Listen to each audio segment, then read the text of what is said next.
Welcome back to the channel. If you're completely new to Japanese or you've tried learning before but got overwhelmed, this video is for you. Today, I'm going to walk you through a complete beginner's roadmap, step by step, on how to start learning Japanese from zero, avoid the common mistakes, and actually make progress in our Japanese journey.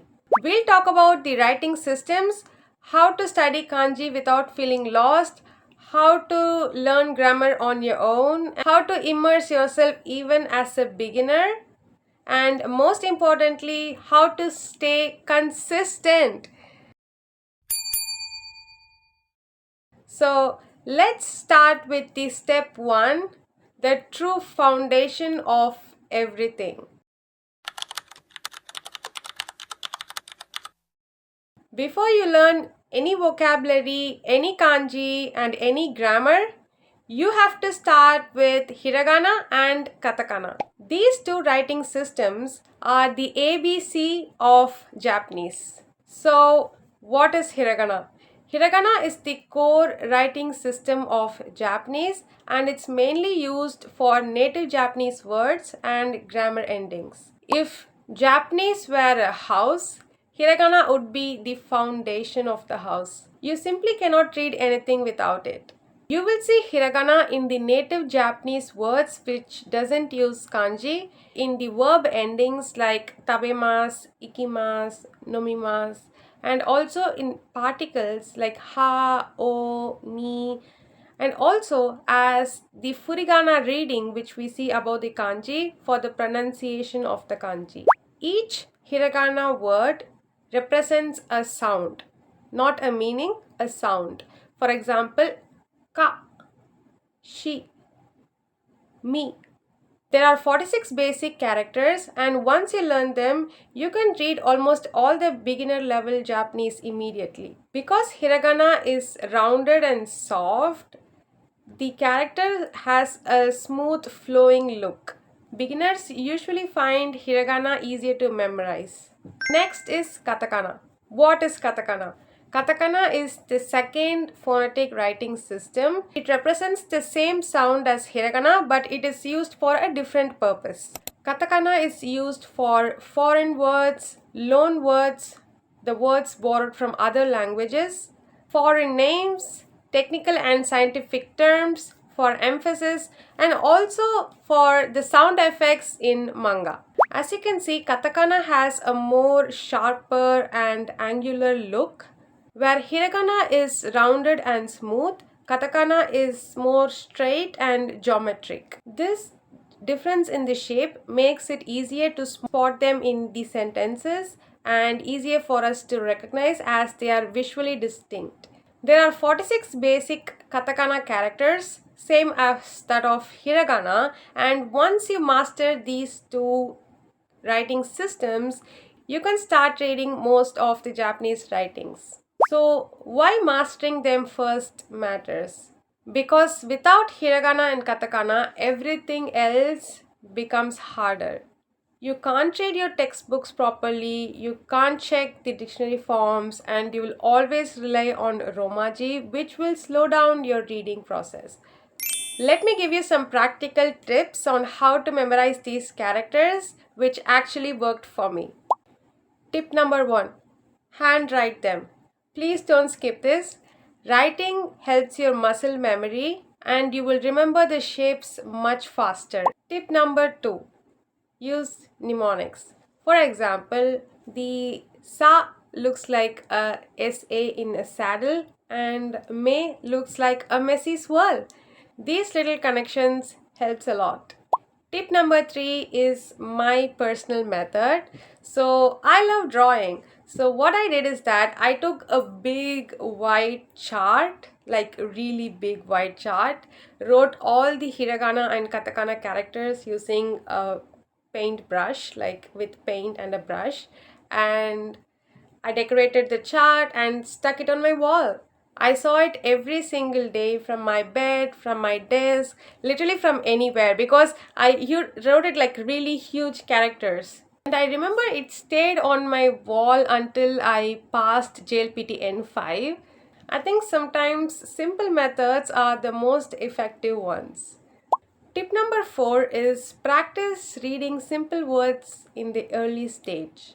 So once you learn about 20 to 25 characters, you can start to write simple words and start to read children's books, and you don't have to wait in to master everything first. You can start early with learning simple words and simple phrases. If you spend 1 to 2 weeks, you can fully learn Hiragana and Katakana.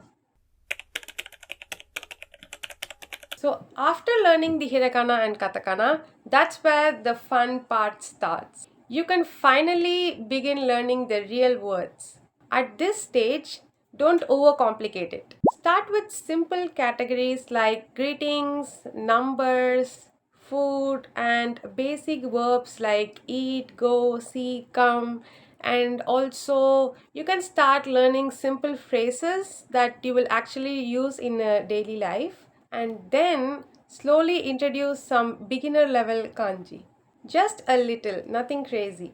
But here's the problem almost every beginner faces, including me in the beginning of my language learning journey. We get excited, memorize like 50 words in a day, and feel like a genius for 10 minutes, and then a week later, nothing, gone, like brain empty.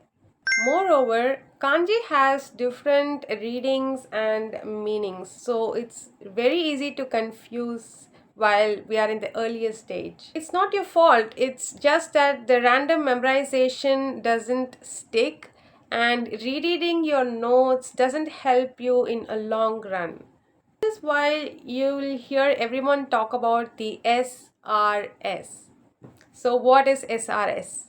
A spaced repetition system is a learning technique where you will review the information at gradually increasing intervals, basically reviewing the things right before your brain is about to forget them. So, that timing is what pushes the word into a long term memory. Let me talk about the app that I've been using recently, MochiKanji Learn Japanese, because this app literally does all of that for you. It uses SRS combined with its special algorithm, but you don't have to understand the science behind it. The app tracks your learning history, analyzes what you've studied, and calculates your own personal golden time. Golden time is the exact moment where your brain is about to forget something that you have learned. And that's the moment MochiKanji reminds you to review what you have learned. So instead of trying to cram 100 words and kanji at once, you can learn normally, take a lesson on the app, and the app itself tells you when to review it. It's very convenient, right? So clearly, people find it helpful. What I personally love about Mochi Kanji is that how every Japanese kanji comes with the flashcards, audios, images, pronunciations, example sentences, and also interactive quizzes. And the lessons are really tiny, like 8 to 10 words each, totally bite size, so you can use it anywhere, anytime. You'll finish one small lesson and move on, and the app automatically schedules your review for later. There are tons of courses from JLPT N5 to N2, and even extra topic based vocabulary if you want something more specific, such as IT or nursing related words. MochiKanji also covers some vocabulary courses from textbooks like Genki and Minano Nihongo, and everything is organized so neatly so you will never feel lost. What I personally love is that how every kanji is explained so clearly with stroke orders, with meanings and example sentences. It feels like the app literally holds your hand and takes you through each step. Let me show you an example lesson. Wait, let me take my phone. Yeah. So let's see an example lesson. 行きます。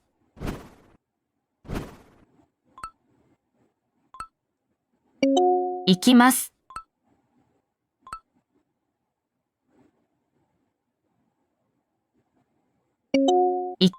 行きます。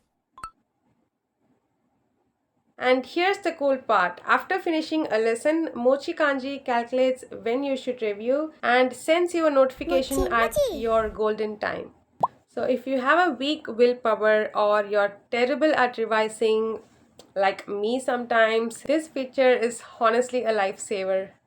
Another thing that I love is the digital notebook where I can keep track of the level of each word. Every kanji or word that you learn gets automatically stored and ranked into 5 levels of memorization. Level 1 is the words that you have just learned, and level 5 is the words that you have mastered. So you will always know what needs extra review. What's more, MochiKanji also has a separate section for kanji if you want to only focus on kanji.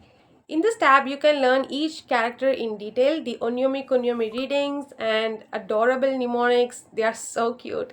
And related vocabulary and even the stroke order. It's incredibly helpful. 朝日、 There is also an inbuilt dictionary, so you can check any new word instantly and save it for review later. And yes, it's available in App Store, in Google Play, or its web. With how smart the reminders are, there is literally no excuse not to use them. I've recently become completely obsessed with learning kanji, which is wild because I've never been this motivated before. MochiKanji makes the process of learning feel more satisfying, I would say. Here's the thing that I noticed after using MochiKanji for a while. So if you're really consistent in learning, I mean just you doing your small lessons every day, you can actually learn kanji much faster than you expect. Some people even manage numbers like 500, 700, and even 1000 kanji in a month. Not because they are geniuses, I think it's because the app is structured so well. You are not randomly memorizing, you are following a system that tells you what to learn today, what needs more revision, and when your brain is ready to review again. So instead of wasting energy of deciding what to study, you just follow the flow.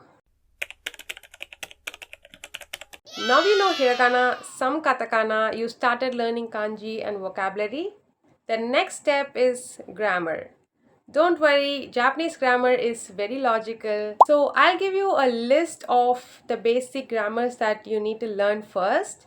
Firstly, the particles. Particles like ha, o, ni, no, and the des or mas form. Then the basic sentence structure, the SOV pattern, the subject, object, verb pattern. And the adjectives, the e adjectives, na adjectives, then the present, past, and negative forms of the verbs. After that, the te form, which is very important, and the basic verbs, all the basic verbs.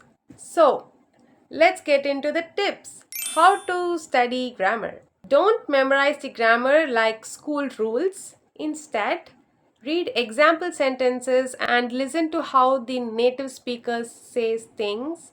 The best tip would be to create your own sentences and to combine the grammar point that you learned and the vocabulary that you learned and make an example sentence.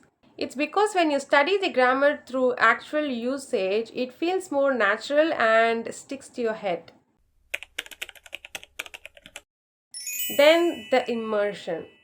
For an absolute beginner, here are the tips that I would suggest for surrounding yourself with Japanese.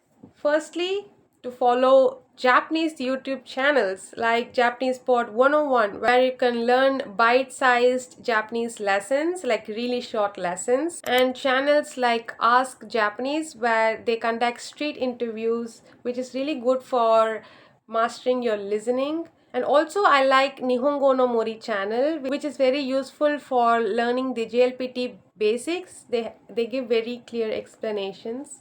And also follow Learn with Swarna YouTube channel. Go subscribe now. Next tip would be to watch anime or J dramas with subtitles. My personal favorite would be Cheese Sweet Home anime. I'm not much of a anime person. I mean, I don't watch many anime shows, but I've heard that people even pass JLPT N1 just by watching anime, which is crazy. Tip 3 is to watch kids shows. So this is my favorite. You watch Doraemon, Anpanman. I love Doraemon. I used to watch Doraemon every day during my beginning stages of Japanese learning. Tip number 4 is to listen Japanese music if you like. Tip number 5 would be to label the things in your house with Japanese words. For example, you take a sticky note, write isu and stick it on the chair. So whenever you see the chair, you will read the word isu. So as you get better, you can start to switch your phone settings to Japanese instead of English. You can listen to podcast while you're walking and start reading easy manga. And you can also follow Japanese accounts in Instagram. The point here is surround your brain with Japanese so that it naturally recognizes the patterns. Even 10 minutes a day makes a huge difference, I swear. And finally, the most important step, consistency. You will feel like giving up sometimes. You will have days when kanji just looks like a bunch of lines, and you will hit grammar walls where nothing makes sense. Those moments are normal. In this journey, when things get hard, we don't quit. We multiply the reps. Do shorter sessions, do 10 minutes, open the app, watch a video, or review 5 kanji. Small actions each day adds up. If you stay consistent, Japanese becomes much more easier and much more fun. So that's your complete beginner's roadmap. Learn hiragana and katakana, learn vocabulary and kanji. MochiKanji helps a lot. Build a foundation in basic grammar. Immerse yourself daily. Stay consistent no matter what. If you follow this, you will make real progress even from zero. So that's it, guys. I hope you enjoyed. Please like, share, and subscribe. See you in the next video. Ja, mata ne. Arigatou gozaimasu.